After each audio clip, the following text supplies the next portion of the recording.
नमस्कार, स्वागत है आपका हमारी खास पेश का बेकाबू हुआ डेंगू में। इस कार्यक्रम में हम समझेंगे कि किस तरह से डेंगू जो है इस समय बेकाबू हो रहा है। मैं हूं आपके साथ रविंद्र सिंह। कोरोना वायरस की तरह इस बार भी डेंगू का बदला हुआ रूप मरीजों के लिए खतरा बनता जा रहा है। कानपुर, मेरठ, अलीगढ़, बरेली, लखनऊ, फतेहपुर, कन्नौज, उन्नाव, बाराबंकी, गोरखपुर, इन जिलों में रोज डेंगू के मरीज सामने आ रहे हैं। डेंगू का ये नया वेरिएंट मरीज धोखे से हमला कर रहा है। ठीक होने के बाद अचानक मरीज के प्लेटलेट्स कम हो रहे हैं। डॉक्टरों का कहना है कि ऐसे लक्षण कई मरीजों में देखे गए। रोगी को पहले 2 दिनों तक बुखार रहता है, तीसरे दिन बुखार उतर जाता है, रोगी स्वयं को स्वस्थ समझता है। इसके बाद अचानक मरीज के प्लेटलेट्स कम होने लगते हैं। मरीज के किडनी, लीवर को भी डेंगू डैमेज कर रहा है। डेंगू के मामलों में प्लेटलेट्स की कमी के साथ ही बढ़ते सामान बुखार को देखते हुए ब्लड बैंकों में प्लेटलेट्स की मांग इन दिनों तेजी से बढ़ रही है। यूपी में जनवरी 2022 से लेकर अभी तक डेंगू के कुल 9,500 रोगी मिल चुके हैं। मरीजों की मदद के लिए स्वास्थ्य महानिदेशालय में राज्य स्तरीय कंट्रोल रूम तैयार कर लिया गया है। कंट्रोल रूम के 2 हेल्पलाइन नंबर 1800 180 5145 और 104 के माध्यम से मरीजों की मदद की जा रही है। उप मुख्यमंत्री ब्रजेश पाठक की ओर से अधिकारियों को सख्त निर्देश दिए गए हैं कि कंट्रोल रूम 24 घंटे चालू रहे और मरीजों की समस्या का समाधान किया जाए। प्रदेश भर के सभी मेडिकल कॉलेजों और अस्पतालों में डेंगू मरीजों के लिए अलग वार्ड बनाया गया है। सरकार की ओर से सभी जिलों के मुख्य चिकित्सा अधिकारियों और अस्पताल के मुख्य चिकित्सा अधीक्षकों को निर्देश दिए गए हैं कि दवा, बेड और डेंगू की जांच की पुख्ता व्यवस्था की जाए। अगर मरीजों के कंट्रोल रूम के माध्यम से शिकायत मिली तो जिम्मेदार अधिकारियों पर सख्त कार्रवाई की जाएगी। अस्पतालों में डॉक्टर और कर्मियों की टीमें गठित कर उपचार किए जाने के निर्देश दिए गए हैं। किसी भी क्षेत्र में डेंगू का एक मरीज मिलने पर आसपास के क्षेत्र के 60 घरों की स्क्रीनिंग करने के निर्देश पहले दिन गए थे और इसे और बढ़ाने को कहा गया। विभिन्न क्षेत्रों में टीमें भेजकर घर घर स्क्रीनिंग करने के निर्देश दिए गए। तो आज हम बेकाबू हुआ डेंगू मामले पर चर्चा करते हैं।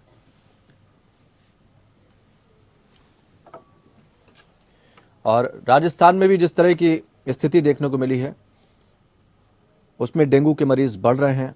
लगातार डेंगू के बढ़ते मरीज चिंता का विषय बने हुए हैं और इसीलिए परेशानियां इन दिनों खड़ी हो रही हैं लोगों के लिए। खास बात यह है कि मरीजों की संख्या लगातार बढ़ती जा रही है। 2 खास मेहमान हमारे साथ इस चर्चा में शामिल हैं। डॉक्टर सुशांत बासु जो कि MBBS हैं, DPHA हैं और DHA हैं। डॉक्टर रवि कुमार सिंह फिजिशियन के तौर पर हमारे साथ जुड़े हैं। तो हम चर्चा भी करेंगे और समझने की कोशिश करेंगे कि आखिर किस तरह से डेंगू के मरीज जो बढ़ रहे हैं उनके लिए क्या उपचार किया जाए, किस तरह से पता लगाया जाए कि यहाँ पर खुद को बचाया जा सके, क्योंकि ये डेंगू ऐसा है जो धोखा देने वाला है, लोगों को परेशान करने वाला है। 2 दिन तक बुखार रहता है, बुखार उतर जाता है और उसके बाद अचानक से प्लेटलेट्स डाउन होने लगती हैं। सरकार की तरफ से विशेष इंतजाम किए गए हैं। अब उन इंतजामों को लेकर अगर कोई शिकायत आती है तो फिर निश्चित तौर पर उन पर कार्रवाई होगी। ऐसे अधिकारियों पर हम चर्चा करते हैं और समझने की कोशिश करते हैं, क्योंकि लगातार जिस तरह से डेंगू बढ़ रहा है लोगों में एक घबराहट पैदा हो गई कि आखिर कैसे पता लगाया जाए। अचानक से वीकनेस आनी शुरू हो जाती है। डॉक्टर सुशांत बासु हमारे साथ कुछ ही देर में जुड़ेंगे और डॉक्टर रवि कुमार सिंह, दोनों से हम इस बात पर चर्चा करेंगे कि आखिर जो चीजें सामने आ रही हैं उससे कैसे बचा जा सकता है, पता कैसे किया जा सकता है कि ये डेंगू है या कुछ और है। आपातकालीन व्यवस्थाओं को भी चाक चौबंद कर दिया गया है। डिप्टी CM ब्रजेश पाठक की तरफ से ये भी कहा गया कि सारी व्यवस्थाएं चाक चौबंद रखी जाएं। 24 घंटे जो कंट्रोल रूम है वो चालू रहे। नंबर तक जारी कर दिए हैं कि इन नंबरों पर आप संपर्क कर सकते हैं और अगर परेशान हैं, इस तरह के सिम्टम्स आपके अंदर पाए जाते हैं तो आप उन चीज़ों पर गौर कर सकते हैं और सलाह ले सकते हैं। पास के डॉक्टर से अगर आपको लगता है तो तुरंत सलाह लीजिए। तो कोरोना वायरस जिस तरह से खतरनाक साबित हुआ, बता रहे हैं कि डेंगू का जो बदला हुआ स्वरूप है वो भी इन दिनों खतरा बन रहा है। कई ऐसे जिले हैं जहां पर इसकी जो मरीज हैं बढ़ते जा रहे हैं। कानपुर है, मेरठ है, अलीगढ़, बरेली, लखनऊ, फतेहपुर, कन्नौज, उन्नाव, बाराबंकी, गोरखपुर जैसे जिलों में रोज डेंगू के मरीज सामने आ रहे हैं। डेंगू का ये जो नया वेरिएंट है वो कह रहे हैं कि धोखा देने वाला है, यानी आपको पता नहीं चल सकेगा कि ये डेंगू है।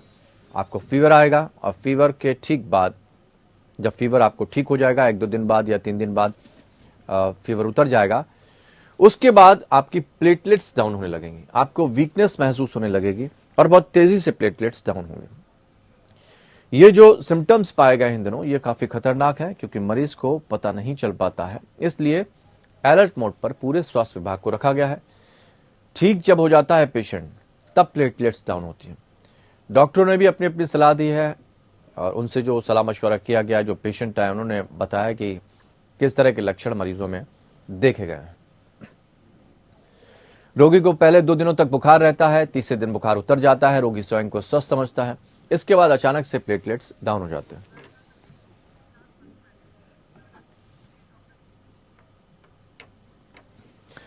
तो डॉक्टर सुशांत वासु हमारे साथ, डीपीएचए और डीएचए हमारे साथ जुड़े हुए हैं और अच्छी समझ के साथ हम उनके साथ ये समझने की कोशिश करेंगे कि आखिर इस बीमारी का इलाज क्या है। क्योंकि जब बीमारी होती है तो उसके सिम्टम्स के जरिए एक इंसान पता लगा लेता है कि ये वायरल है या कुछ और है, सामान्य फीवर है।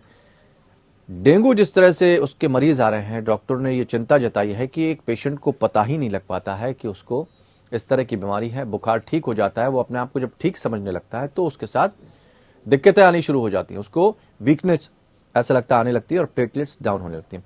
डॉक्टर सुजान जी, बहुत बहुत स्वागत करते हैं आपका। और चूंकि एक गंभीर विषय है, कोरोना की ही तरह बता रहे हैं कि डेंगू के भी नए नए वेरिएंट सामने आ रहे हैं और जिस तरह का वेरिएंट सामने आया उसमें कहा जा रहा है कि 2 दिन या 3 दिन में फीवर तो उतर जाता है, लेकिन वीकनेस आनी शुरू हो जाती है, प्लेटलेट्स डाउन हो जाती हैं एक व्यक्ति की।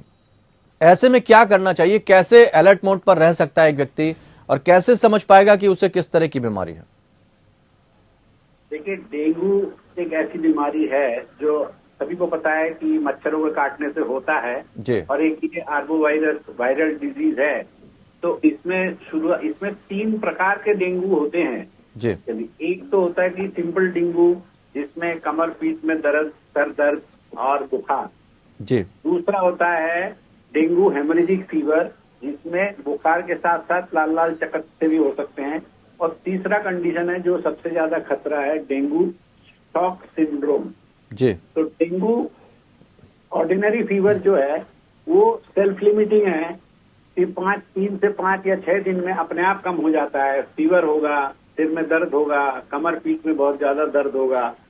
हाँ, जब इसके बाद अगर किसी के शरीर में लाल लाल चकत्ते या स्पॉट दिखते हैं तो वो तुरंत डॉक्टर की सलाह ले और अपना प्लेटलेट काउंट चेक करवाएं, क्योंकि प्लेटलेट कम होने से ही सारी समस्याएं शुरू हो जाती है। तो इंसान को या कोई भी मरीज जिसको बुखार हो रहा है, एक तो बिना डॉक्टरों की सलाह के कोई दवा ना ले, क्योंकि इस समय दवाई लेने से कई बार वो नुकसानदेह भी हो सकता है।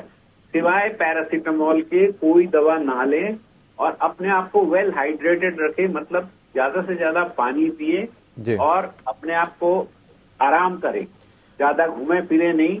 3 काम ही करना है, एक पैरासीटामोल ले सकते हैं, ज्यादा पानी पी सकते हैं और घर में रहें, अपने आप को ज्यादा एक्सर्ट ना करें। उसके बावजूद भी अगर दूसरे तीसरे दिन फीवर उतरने के बाद अगर आपके यहाँ दाने या कुछ निकलते हैं तो तुरंत डॉक्टर की सलाह लें, तो तब हमको ये लगेगा कि प्लेटलेट कम होने के चांस है।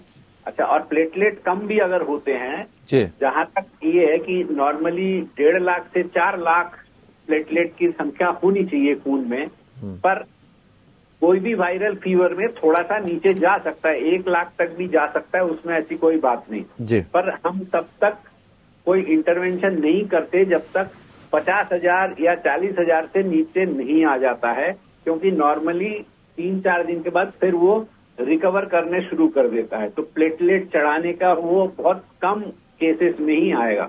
और जो तीसरा जो सबसे खतरनाक है, जिसको हम बोलते हैं डेंगू हेमोरेजिक शॉक, उसमें क्या होता है, एक तो प्लेटलेट इतना कम हो जाता है तो इंसान अंदर ब्लीड करने लगता है। क्योंकि ओके। प्लेटलेट हमारे खून को रोकता है। और जी। दूसरा एक्स्ट्रा विसेशन ऑफ फ्लूइड, जी। जो पानी शरीर से मतलब खून की नालियों से बाहर निकलने लगता है, उसकी वजह से वो शॉक में चला जाता है। वो है सबसे ज्यादा क्रिटिकल कंडीशन, पर वो बहुत कम परसेंटेज इसमें जाते हैं। तो मुझे नहीं लगता कि इतना हमको घबराना चाहिए। सबसे ज्यादा जो है डेंगू की से ज्यादा जो एक अहम बात है, जी। डेंगू का कोई इलाज नहीं है, जानकारी इसका बचाव है। ठीक। हर इंसान को जागरूक होना पड़ेगा, जी। कैसे मच्छरों से बचा जाए ये पता करना पड़ेगा। हर सिटीजन का ये कर्तव्य है। और कहा भी जाता है कि डिपेंडेंसी के बजाय आपको अपना इलाज खुद रखना चाहिए। डॉक्टर सुशांत, हमारे साथ डॉक्टर रवि कुमार भी जुड़ गए हैं, जो कि फिजिशियन के तौर पर जाने जाते हैं और बहुत बेहतरीन फिजिशियन भी हैं। डॉक्टर रवि, बहुत बहुत स्वागत करते हैं आपका। जानना चाहेंगे आपसे, व्यवस्थाएं किस तरह की गई हैं? क्योंकि सरकारों की तरफ से व्यवस्थाएं पहले से कर दी गई हैं, अब क्या व्यवस्था है, क्या इससे निपटने के लिए हम तैयार हैं? चलिए, संपर्क कट गया है। डॉक्टर सुशांत, एक बार और जानना चाहिए, जैसे कि हम कहते हैं कि एक युग में हम प्रवेश करते हैं, एक चरण होता है हर युग का, ऐसे ही जो हम देख रहे हैं कि बीमारियों के नए नए वेरिएंट सामने आ रहे हैं, तो हम क्या बीमारियों के नए चरण में प्रवेश कर रहे हैं? क्योंकि जिस तरह आदमी एक बीमारी से निपट नहीं पा रहा है और दूसरी तरह की बीमारी मुंह बहाकर खड़ी हो जाती है। इंसान अपने एडवर्सिटीज को, भाई कोई तो एडवर्सिटीज में दब जाता है, कोई उसको चैलेंज लेता है और अपने आप को अडॉप्ट कर लेता है। जी। ऐसे ही वायरस भी अपने आप को अडॉप्ट करता है। आपने एक दवा बनाया, वो दवा थोड़े दिन काम किया, उसके बाद वो काम करना छोड़ देता है, क्योंकि वायरस म्यूटेट करती है। जैसे ही म्यूटेशन हो जाता है, उसका नेचर चेंज हो जाता है। तो इसीलिए कोई पर्टिकुलरली आरएनए वायरस जो है बहुत जल्दी म्यूटेट करता है, तभी हमको कोरोना वायरस में इतना प्रॉब्लम आ रहा था। जी। वो आरएनए वायरस था, वो बार बार म्यूटेट कर रहा था। पहले आपको कुछ और दिखा, फिर ओमाइक्रॉन दिखा, फिर उसका अलग वेरिएंट है, थोड़े दिन बाद वो बार बार म्यूटेट करता है। तो इसीलिए ये हमेशा के लिए चैलेंज तो बना रहेगा ही। कोई भी वायरल डिजीज आएगा, वायरस जो है वो म्यूटेट करेगा, तो हम जो हमारे पास जो वैक्सीन है, हो सकता है वो बाद में काम ना करे, उसको हमको फिर से चेंज करना पड़ता है। तो नए युग में ये सब बीमारियां आएंगी। कुछ इन्फेक्शस डिजीज हमने कम करी है, हमने बहुत सारी बीमारियों पे अपना युद्ध भी जीता है, और कुछ इस तरह के नए बीमारियां भी आ रही हैं। जी, ठीक है, एक छोटा सा ब्रेक लेंगे सुशांत जी, हम फिर आते हैं आपके पास, कुछ और बातें आपसे जानेंगे, कुछ और अनुभव आपके साझा करेंगे। और आप भी अपना ध्यान रखिए, जैसा कि डॉक्टर सुशांत बता रहे हैं कि डॉक्टर से तो आप सलाह मशवरा लीजिए, लेकिन आपको विशेष तौर पर अपना ध्यान रखना है। सारी चीजों के लिए आपको अलर्ट मोड पर रहना है। ऐसा नहीं है कि आप 2 दिन ठीक हुए फिर आपने अपना इलाज करना छोड़ दिया या डॉक्टर की राय माननी छोड़ दी, आप अपने तरीके से करने लगे। और इस तरह की चीजें बहुत आती हैं, इन पर भी हम चर्चा करेंगे। बेकाबू हुआ डेंगू, इस पर हम चर्चा कर रहे हैं, और हमारी कोशिश है कि जो दर्शक हमारे साथ जुड़ रहे हैं, इस प्रोग्राम को देख रहे हैं, वो अलर्ट हो जाएं, क्योंकि डॉक्टर सुशांत ने अब तक बहुत महत्वपूर्ण चीजें आपको बताई हैं।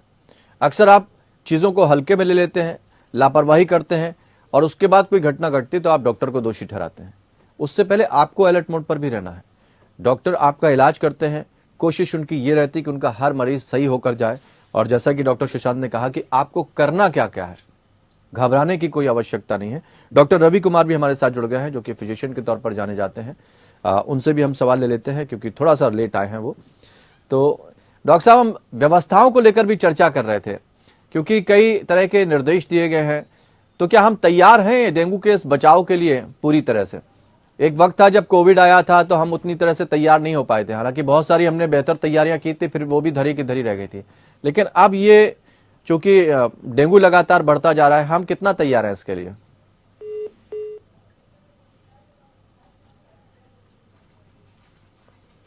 बहुत ही अच्छी है, और अपने तरफ से हम पूरी तरीके से तैयार हैं जी। इम्पोर्टेंट ये है कि लोगों के बीच में जागरूकता बढ़ाने की जरूरत है। जैसे डॉक्टर सुशांत भी बता रहे थे जी। कि जागरूकता का बड़ा इम्पोर्टेंट रोल है इसमें। जी। हमें किसी भी तरह के होप्स कॉल से, और जो लोग निगेटिव बात फैला रहे होते हैं कि ऐसी नहीं है, प्लेटलेट्स की कमी है या इन चीजों की है, इन चीजों पर ध्यान नहीं देना चाहिए। जी। अगर हम समय रहते अपने फिजिशियन के पास पहुंचे और दिखाएं, जी। तो बहुत हद तक इन बीमारियों को आसानी से कंट्रोल में किया जा सकता है। जी।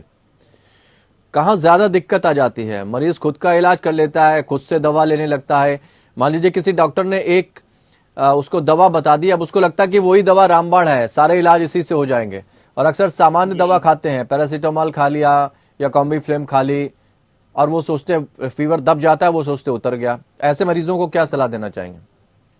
देखिए, सेल्फ मेडिकेशन तो हमेशा ही खतरनाक होता है। जी अभी कुछ ग्रुप है, पेशेंट्स ग्रुप, जो कि ज्यादा वल्नरेबल हैं, जिसमें कि डेंगू की बीमारी कॉम्प्लिकेट हो सकती है, जैसे कि बच्चे, बूढ़े, जिन लोगों को डायबिटीज है, जिनको किडनी की प्रॉब्लम है, या फिर जिनके और भी कोई क्रॉनिक इलनेस है, जी बहुत मोटापा है अगर उन्हें, तो इन सब लोगों को खास करके कॉम्प्लिकेटेड डेंगू होने की संभावना ज्यादा रहती है।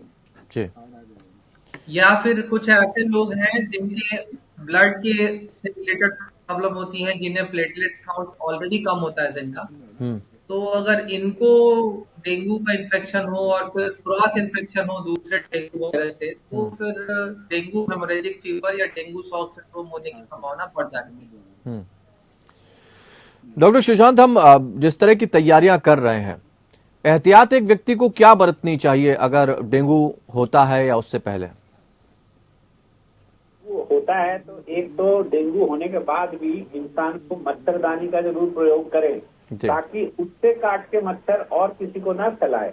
जी एक दूसरा सिंपल, सिर्फ अगर कभी भी आपको अंदेशा हो रहा है कि मुझे हो सकता है डेंगू है, कमर पीठ में दर्द है, सिवाय पैरासीटामोल के और कोई दवा ना लें, क्योंकि कई बार जो हम स्ट्रॉन्ग एनर्जेटिक या दर्द की गोलियां लेते हैं उससे हीमोलिसिस या ब्लड में और ज्यादा असर करता है। जी तो जब प्लेटलेट काउंट होगा तो उस दवाई से और नुकसान होगा। जी तो एक नंबर पैरासीटामोल सिवाय कोई दवाई नहीं लेंगे, कोई एंटीबायोटिक कुछ नहीं लेंगे बगैर डॉक्टरी सलाह के। जी दूसरा, आराम करें। तीसरा, ज्यादा से ज्यादा अपने आप को हाइड्रेट रखे, पानी पिए ही। और बाकी लोगों का कर्तव्य ये होगा कि जैसा हम हमेशा करते थे, मच्छरदानी एक तो हमने बंद ही कर दिया। जी मच्छरदानी का प्रयोग करना बहुत जरूरी हो गया है अगर इस तरह के मच्छरों का प्रकोप चलता रहा, क्योंकि रेपेलेंट और जो दूसरे वेपोराइजर कई बार इतने काम नहीं करते, इतने ज्यादा महसूस है।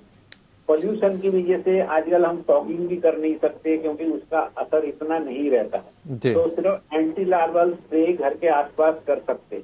जी तो जो घर का जो भी अपना मालिक है, जो भी घर के जो लोग हैं, उनको चाहिए घर के आसपास हमेशा सफाई रखें, कहीं भी पानी जमा होने ना दें, क्योंकि ये बहुत सिंपल है। एडीज मच्छर जिसके काटने से ये होता है, ये साफ पानी में पनपता है। जी तो नाले में नहीं पनपेगा, ये हमेशा साफ पानी में पनपेगा। लोगों को गलत फहमी है कि नाला जाके दिखा देंगे, देखिए यहाँ सफाई नहीं हो रही, यहाँ मच्छर है।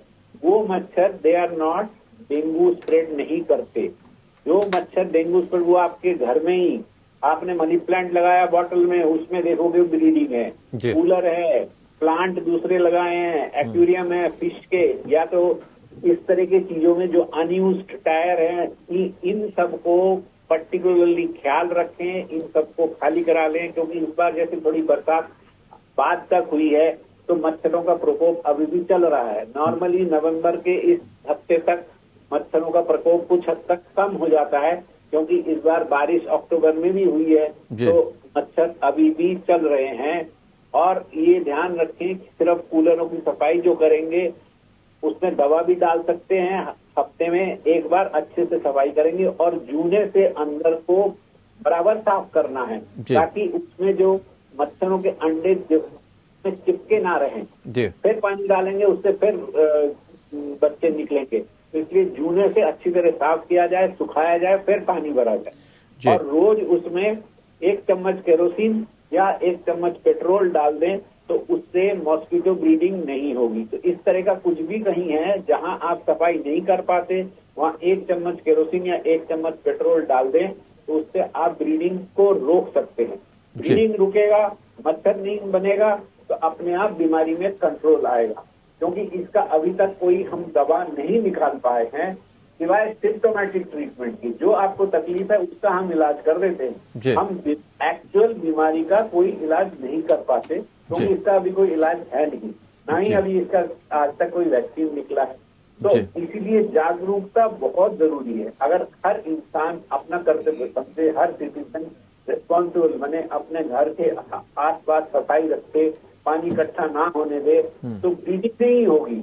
जी। आप हम सब कुछ सोचते हैं कि ये म्यूनिसिपैलिटी और सरकार की जिम्मेवारी है कि सब जगह साफ कर देगी, सब कुछ, ये हो नहीं सकता। हम गंद फैलाएंगे हर मोमेंट पे, हर दिन में 4 बार सफाई नहीं हो सकती। जी। तो आपको खुद अपने घर के आसपास की सफाई रखनी पड़ेगी। छतों में जहाँ पुराने बर्तन, टायर, ट्यूब ये सब पड़े रहते जी। हैं, जिसमें पानी इकट्ठा हाँ, हो सारी जाता है। जिम्मेदारियां हम नहीं सौंप सकते कि सरकार सारे काम करा दे या डॉक्टर से आपका इलाज कर दे। डॉक्टर रवि कुमार, आपसे समझना चाहेंगे हम एक बात, क्योंकि अक्सर परेशानियां ये आती हैं डॉक्टरों के सामने कि पेशेंट इतने ज्यादा होते हैं कि एक दिन में आपके लिए मरीजों को देखना बहुत मुश्किल हो जाता है। ऐसे में कई बार नाराजगी का भी आप लोगों को सामना करना पड़ता है।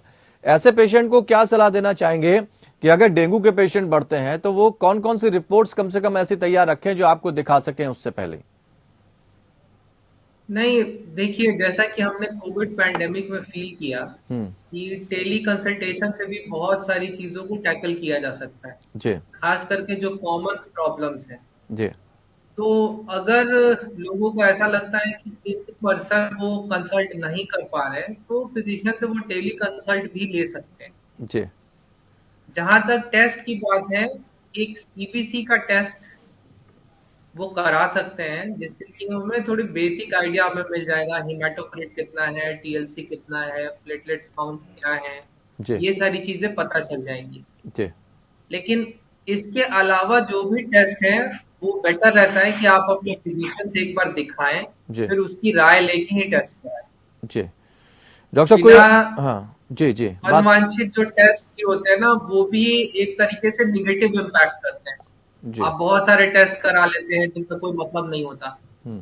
तो इसीलिए एक बेसिक सिंपल सीबीसी का अननेसेसरी नहीं टेस्ट। कराने की कोई ऐसी बात डॉक्टर साहब, हाँ, हाँ कोई ऐसी बात जो छूट रही हो, मुझे लगता है कि शायद हम उसको डिस्कस नहीं कर पाए हो, अगर कोई बताना चाहे तो बता दीजिए डेंगू से हाँ, रिलेटेड। वैक्सीनेशन के बारे में एक डॉक्टर साहब ने जैसा बताया, जी। अभी हमारे पास ना कोई फुल प्रूफ वैक्सीन अभी है नहीं, जी। बहुत सारी वैक्सीन अंडर डेवलपमेंट है। जी। तो जब तक हमारे पास कोई या तो कोई बहुत अच्छी वैक्सीन आ जाए या फिर इसके लिए कोई स्पेसिफिक एंटीवायरल आ जाए, तब तक हमारे पास सिस्टमैटिक इलाज ही है। जी।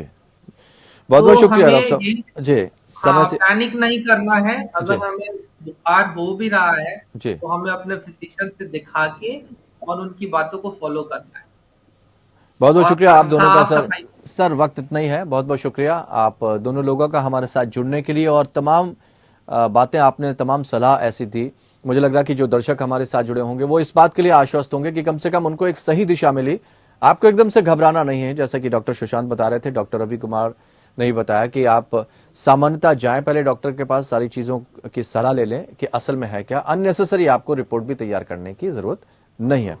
तो घबराने की बजाय सिस्टमेटिक होइए और जिस समय जो काम करना है उसको तेजी से करिए, लापरवाही मत बरतिए। आपका जो स्वास्थ्य है वो बहुत मायने रखता है, और कहते हैं कि हेल्थ इज वेल्थ। तो फिलहाल इतना ही, नमस्कार।